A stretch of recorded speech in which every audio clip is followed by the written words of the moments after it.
বৰ্তমানলৈকে আমাৰ ৰাজ্যত আমি 1,24,680টা নিযুক্তি এটাও হাইকোৰ্ট কেছ নোহোৱাকৈ দিবৰ বাবে সক্ষম হৈছো।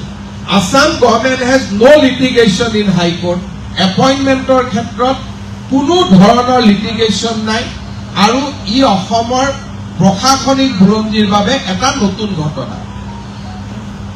অহা কেইটামান মাহৰ ভিতৰত আমি নতুনকৈ 36,753টা নতুন নিযুক্তি দিয়াৰ বাবে আমি আগবাঢ়ি গৈ আছো। ৰাজ্য চৰকাৰৰ এটা বিশেষ দায়িত্ব হৈছে ৰাজ্যত আইন শৃংখলা ৰক্ষা কৰা। অসমে আইন শৃংখলাৰ ক্ষেত্ৰত চমকপ্ৰদ সাফল্য লাভ কৰিবলৈ সক্ষম হৈছে। শিক্ষিত কৰি যদি চৰকাৰী চাকৰি টকা দি ল'ব লাগে তাতকৈ আৰু অন্যায় যুৱ সমাজৰ বাবে একোৱেই হ'ব নোৱাৰে। এপিএছচিৰ যেতিয়া ৰিজাল্ট দিয়ে তেতিয়া ৰিজাল্টৰ পিছত আমাক বেয়া পোৱা টিভিটো নিউজ কৰিবৰ বাবে বাধ্য হয় যে এইজন ল'ৰা তৰকাৰী বেপাৰীৰ ল'ৰা, এইজন ল'ৰা বিধৱা মহিলাৰ ল'ৰা, এইগৰাকী ছোৱালী বজাৰত দোকান পাতি সৰু বস্তু বিক্ৰী কৰা এগৰাকী মহিলাৰ সন্তান। যি চাকৰি এদিন মন্ত্ৰী বিধায়কৰ ল'ৰা ছোৱালীয়ে পাইছিলে, অফিচাৰৰ ল'ৰা ছোৱালীয়ে পাইছিলে, আজি সেই চাকৰি যোৱা 3 বছৰত অসমৰ সাধাৰণ মধ্যবিত্ত আৰু দৰিদ্ৰ শ্ৰেণীৰ ল'ৰা ছোৱালীৰ বাবে আমি মুকলি কৰি দিব পাৰিলো যে দুখীয়া ঘৰৰ ল'ৰা ছোৱালীয়ে এটকা নিদিয়াকৈও চৰকাৰী চাকৰি পাইছে।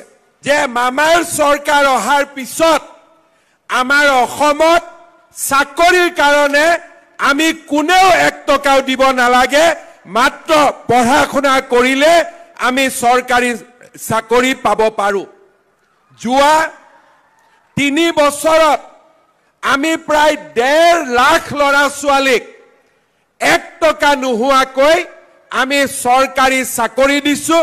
আগতে ডিএছপি মেজিষ্ট্ৰেট ধনী মানুহৰ ল'ৰা হৈছিলে, মন্ত্ৰী এমএলএৰ খুলখালিয়েকে মেজিষ্ট্ৰেট হৈছিলে, ডাঙৰ ডাঙৰ অফিচাৰৰ ল'ৰা ছোৱালীয়ে মেজিষ্ট্ৰেট হৈছিলে, ডিএছপি হৈছিলে। এতিয়া মামাৰ চৰকাৰৰ দিনত আমাৰ গাঁৱৰ তৰকাৰী বেপাৰী ল'ৰা ছোৱালীয়ে এছিএছ হয়, মেজিষ্ট্ৰেট হয়, ডিএছপি হয়, চব্জি বেপাৰী ল'ৰা ছোৱালী, ঠেলা চালক ৰিক্সা চালকৰ ল'ৰা, শিক্ষক শিক্ষয়িত্ৰী হয়, চৰকাৰী চাকৰি পায়। পেপাৰৰ প্ৰতি পৃষ্ঠাত এপিএছচিত চাকৰি দিয়াৰ বাবে কিমান কোটি টকা ঘোষ দিব লাগিছিলে তাৰ বাতৰি আহিছিলে। আজি আমি নতুন অসমৰ নিৰ্মাণ কৰিছো। এতিয়া অসমৰ প্ৰতিদিনে ছচিয়েল মিডিয়াত, টেলিভিছনত, বাতৰি কাকতত ইচ্ছা নাথাকিলেও আমাৰ মানুহে দেখুৱাবলৈ বাধ্য হয় যে দুখীয়া ঘৰৰ ল'ৰা ছোৱালীয়ে এটকা নিদিয়াকৈও চৰকাৰী চাকৰি পাইছে। আজি লিখিবলৈ বাধ্য হয় যে নিযুত মইনা আঁচনিৰ পৰা অমুক পোৱা নাই, অমুকে পাইছে। তাৰমানে স্বীকাৰ কৰে যে এতিয়া অসমত আন্দোলনৰ বতাহ নাই, এতিয়া অসমত নিযুত মইনাৰ বতাহ চলিছে। আজি স্বীকাৰ কৰে যে এতিয়া অসমত হত্যা আৰু হিংসা নাই। আমাৰ জাগিৰোডত 30,000 কোটি টকাৰে সেমি কণ্ডাক্টৰৰ ইণ্ডাষ্ট্ৰী আৰম্ভ হৈছে। আজি আমাক বেয়া পোৱা মানেও স্বীকাৰ কৰিব লাগিব যে প্ৰত্যেক জিলাতেই ব্ৰহ্মপুত্ৰৰ ওপৰত আজি দলং হৈছে, প্ৰত্যেক জিলাতেই আজি মেডিকেল কলেজ হৈছে, প্ৰত্যেক জিলাতেই একোখনকৈ ইউনিভাৰ্চিটি নিৰ্মাণৰ আজি সপোনেৰে অসমে খোজ কাঢ়িছে।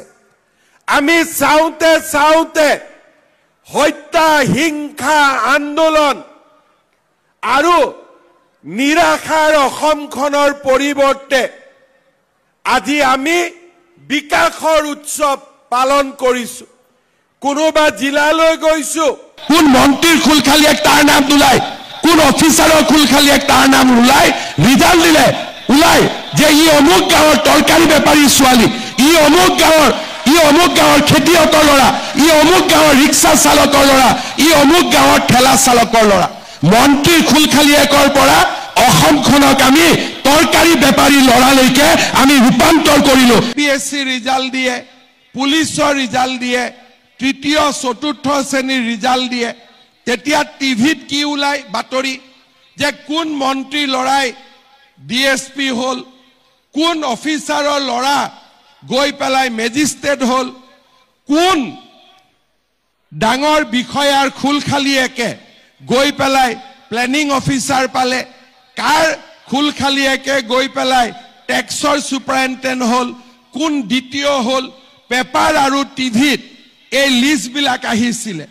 আৰু এই লিষ্টবিলাকৰ লগত কি লিখিছিলে যে এনেকুৱা এটা চাকৰি পাবৰ কাৰণে হয় মন্ত্ৰী বিধায়কৰ খুলখালিয়েক হ'ব লাগিব, নহ'লে মন্ত্ৰী বিধায়কৰ ল'ৰা হ'ব লাগিব, নহ'লে মন্ত্ৰী বিধায়কৰ আশে পাশে থাকিব লাগিব। পঢ়া শুনাৰ কোনো মূল্য নাই, পঢ়া শুনা কৰিলে অসমত কোনেও চৰকাৰী চাকৰি নাপায়।